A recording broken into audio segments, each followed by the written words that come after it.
রোজকার একঘেয়ে পনিরের রেসিপি ছেড়ে আমি আজকে একটা নতুন ধরনের পনিরের রেসিপি তোমাদের সাথে শেয়ার করব, যেটা হচ্ছে ধাবা স্টাইল পনিরের রেসিপি।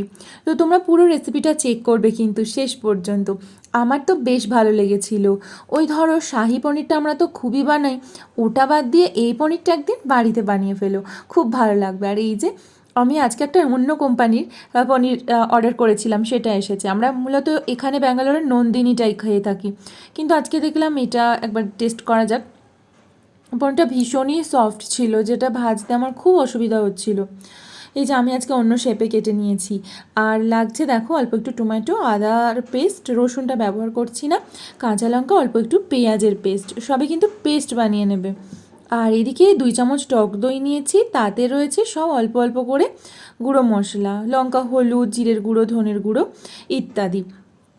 ভালো করে এবার দইয়ের মধ্যে মশলাটা আমি মিক্স করে নিচ্ছি। চলো এবার চটপট পনিরটা ভেজে ফেলি। ভীষণ ভাজতে আমার অসুবিধা হয়েছিল, কড়াইতে এত লেগে যাচ্ছিল, জানি না কেন এরকম হচ্ছিল। তো সচরাচর হয় না, কিন্তু এই পনিরটাতে খুবই হয়েছে, এতটাই সফট ছিল যে মানে খুব কড়াইতে লেগে যাচ্ছিল। তোমরা কিন্তু যারা নতুন আজকের রেসিপিটা চেক করছো, অবশ্যই কিন্তু চ্যানেলটিতে সাবস্ক্রাইব করো।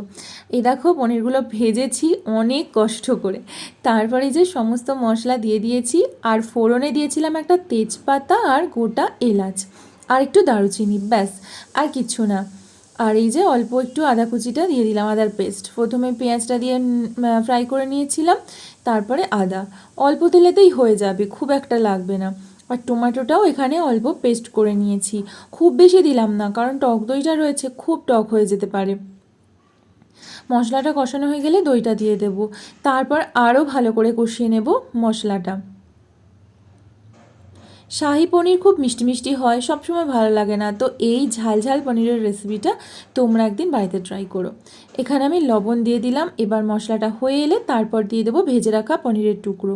ব্যাস হয়ে গেল, এই তো সহজ, একদম কিছুই না। আর পনিরের যে কোনো রেসিপি খুবই ইজি, খুবই তাড়াতাড়ি হয়ে যায়, আর খেতেও কিন্তু খুবই ভালো লাগে। আর এরপর অল্প একটু নাড়াচাড়া করব, কারণ এমনি খুব সফট, ভেঙে যাচ্ছে, আগেই বলেছিলাম, খুব বেশি একটা খুন্তি দেওয়া যাবে না।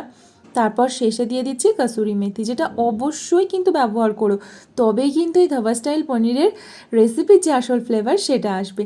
তাহলে আজকে টাটা, ভালো থেকো, সুস্থ থেকো।